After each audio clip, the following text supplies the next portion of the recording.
Welcome to my English class. I am Abdus Salam, assistant teacher, Rajshahi Collegiate School, Rajshahi. My dear viewers, during our previous class we discussed the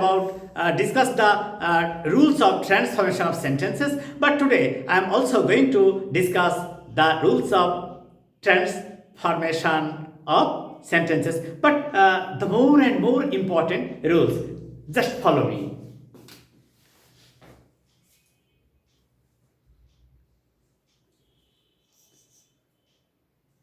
Jakia, affirmative. Jakia is the best girl in her class.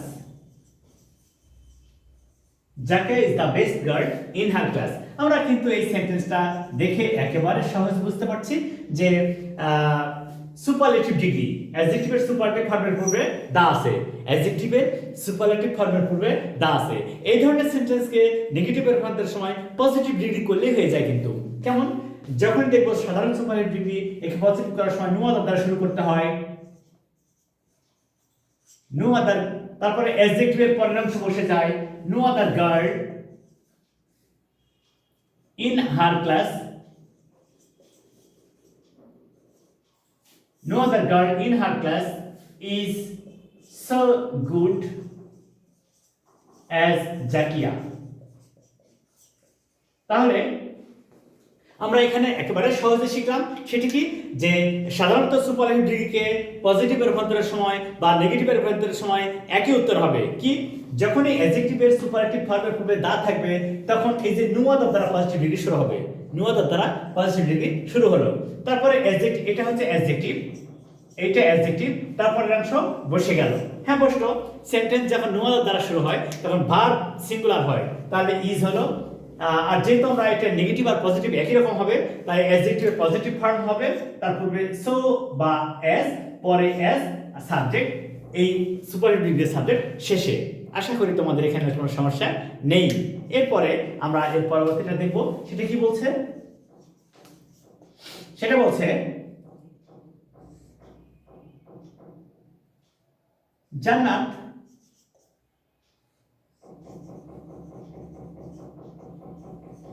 Jannat is too weak to work fast. Jannat is too weak to work fast. আমরা এখানে কিন্তু একেবারে সহজে করব, সেটা কি, affirmative সেন্টেন্সে two dot dot two থাকলে নেগেটিভে রূপান্তরের সময় সো ডট ডট দ্যাট হয়, সো ডট ডট দ্যাট হয়। কেমন সেটা দেখো তো, Jannat is so weak that she cannot walk fast. একেবারে সহজ। সেটা কেমন? আমাদের এখানে নিয়ম বলছে যে অ্যাফারমেটিভ সেন্টেন্সে যদি এই টু ডট টু থাকে, অ্যাফারমেটিভ সেন্টেন্সে যদি টু ডট টু থাকে, একে নেগেটিভে রূপান্তরের সময় এই টুটা হবে সো, এই টুটা হবে সো, আর এই টুটা হবে that plus subject plus cannot could not, present টেন্সে ক্যানট, পাস্ট টেন্সে কুড নট। তাহলে এখানে আর কোনো সমস্যা থাকার কথা নয়। তাহলে কি হলো, যে অ্যাফারমেটিভ সেন্টেন্সে যদি টু ডট টু থাকে, একে নেগেটিভে রূপান্তরের সময় প্রথমে টু উঠাবে সো এবং পরে টু উঠাবে that plus subject plus that plus subject plus cannot could not plus verb plus extension, অন্য কোনো চেঞ্জ হবে না। আশা করি এটা তোমাদের কোনো সমস্যাই হচ্ছে না। এবার দেখো আরেকটা কি হয়,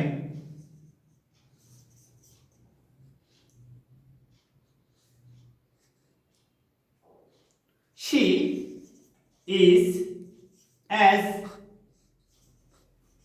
careful as you. She is as careful as you.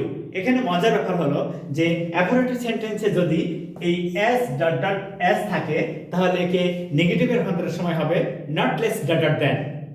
তাহলে কি হবে, not less dot dot than। তাহলে কি সেটা দেখি আমরা একটু, she is not less careful than you. তাহলে তাহলে মাই ডিয়ার ভিউয়ার্স একেবারে সহজে আমরা এটা করতে পারছি। সেটা কি, অ্যাক্টিভ ভয়েসে যদি এস ডট সরি অ্যাফার্মেটিভ সেন্টেন্সে যদি এস ডট এস থাকে, কি অ্যাফার্মেটিভ সেন্টেন্সে যদি এস ডট এস থাকে, একে নেগেটিভে রূপান্তরের সময় এই প্রথমে যে এস এটা ওটা হবে নটলেস, আর পরের যে এস এটা ওটা হবে দেন, অন্য কোনো চেঞ্জ হবে না। একেবারে সহজ এবং সাধারণভাবে আমরা করতে পারবো, সহজ এবং সাধারণভাবে আমরা করতে পারবো। তাহলে আশা করি তোমাদের এখানে আর কোনো সমস্যা নেই। আমরা পরবর্তী সেন্টেন্সে যাচ্ছি, সেটা কিভাবে আমরা করতে পারি সেটা নিয়ে কাজ করব।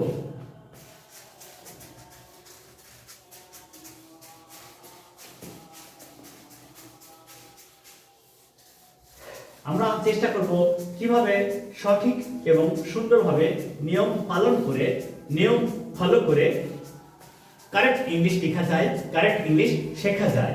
আমাদের টার্গেটটা কিন্তু সেইটাই। এর পরবর্তী আমরা সেন্টেন্সটা যেটা দেখবো সেটা হচ্ছে ইউনিভার্সাল ট্রুথ হলে কি হয়। দেখো তো, health is wealth, health is wealth, স্বাস্থ্যই সম্পদ, হেলথ ইজ ওয়েলথ, স্বাস্থ্যই সম্পদ।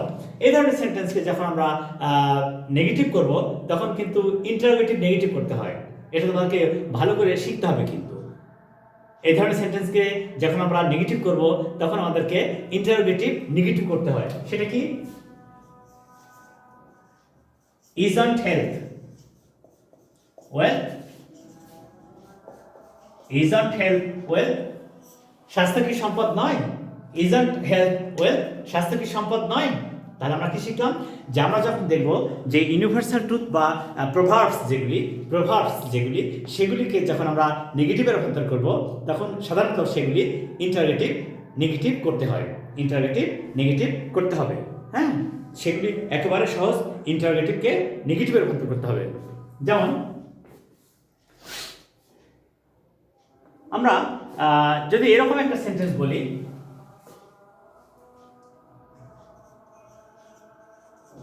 মানি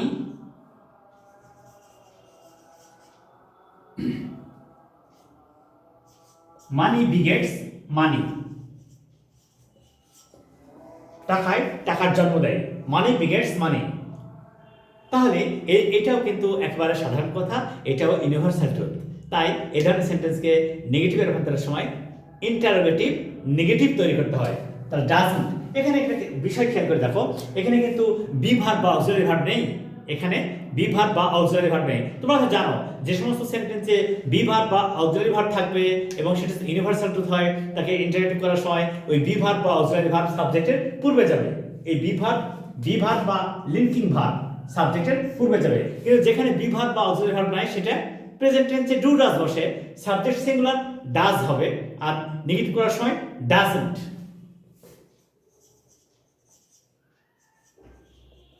Doesn't money begets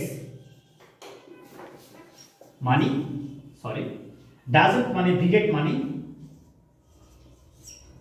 এই তাহলে আশা করি এখানে তোমাদের আর কোনো মানে একেবারে সাধারণভাবে তোমরা বুঝতে পারছো। তাহলে প্রথমটা কি দেখলাম আমরা? প্রথমটা আমরা দেখলাম যে একটা ইউনিভার্সাল ট্রুথ যদি হয় সেই ক্ষেত্রে হবে কি, এটাকে নেগেটিভ করার সময় ইন্টারোগেটিভ নেগেটিভ তৈরি করতে হয়, ইন্টারোগেটিভ নেগেটিভ তৈরি করতে হবে, এটাই আমাদের সাধারণ নিয়ম।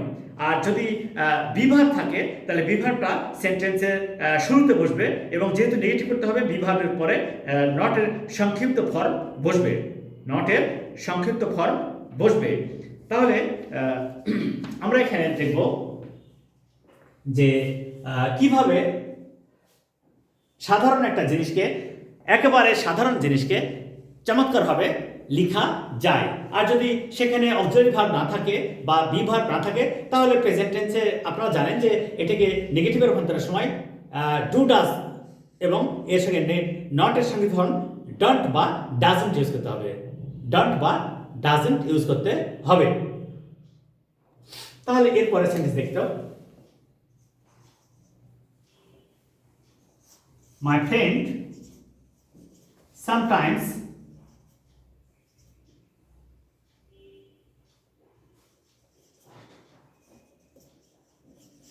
visit me।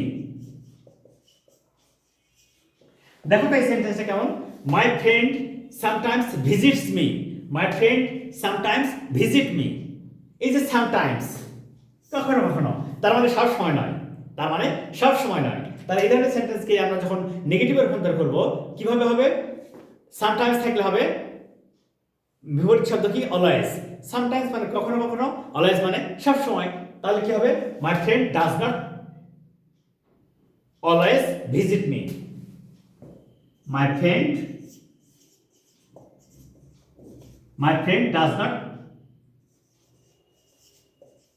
does not visit me always.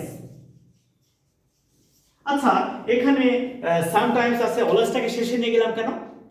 It does not matter. The real thing is that adverb sentence স্ট্রাকচারের অংশ নয়। অ্যাডভার্ব কখনো সেন্টেন্স স্ট্রাকচারের অংশ নয়।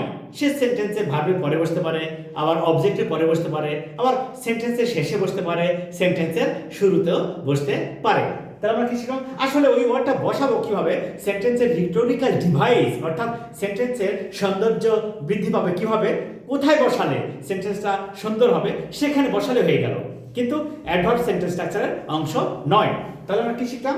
My friend does not visit me always. তাহলে আমরা কি শিখলি? এই সেন্টেন্সের ব্যাপারটা কি? এটা প্রেজেন্ট টেন্স, নেগেটিভ করলে ডু নট বা ডাজ নট বসে, মাই ফ্রেন্ড সিঙ্গুলার, তাই ডাজ নট হলো। আর সামটাইমস এর বিপরীত শব্দ হচ্ছে অলওয়েজ। সামটাইমস এর বিপরীত শব্দ হচ্ছে অলওয়েজ। এরপরে আমরা আরেকটা সেন্টেন্স দেখি।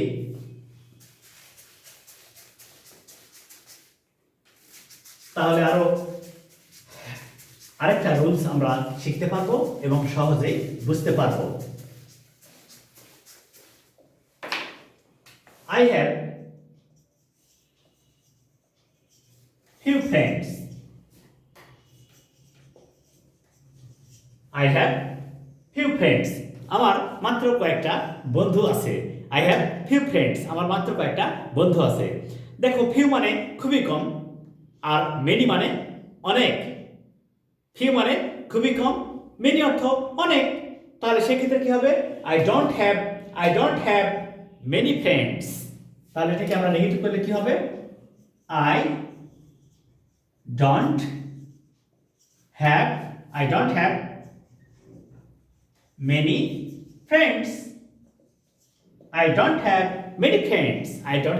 many friends. তাহলে কি হলো? আমাদের নিয়ম বলছে যে অ্যাফার্মেটিভ সেন্টেন্সে যদি ফিউ থাকে, একে নেগেটিভের রূপান্তরের সময় এই ফিউ এর পরিবর্তে হবে মেনি অথবা মোর। তাহলে কি শিখলাম? যদি ফিউ থাকে তাহলে ফিউ এর পরিবর্তে হবে মেনি বা মোর। তাহলে একবারে সহজেই আমরা এই রুলসগুলো শিখতে পারবো। আশা করি তোমাদের এখানে আর কোনো সমস্যা নেই, একেবারে সাধারণভাবে বুঝতে পারবো। যদি সংখ্যাবাচক শব্দ হয় সেক্ষেত্রে হবে মেনি বা মোর। যদি পরিমাণবাচক শব্দ হয় তাহলে হবে মাস। কেমন? দেখো তো এটা কিভাবে হয়। I have little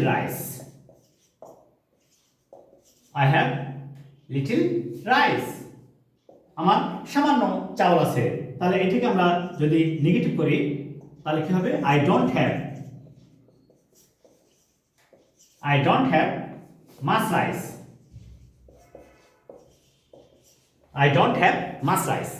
আমার খুব বেশি চাউল নেই। তাহলে আমরা এখানে কিন্তু একটা মজার ব্যাপার খেয়াল করলাম।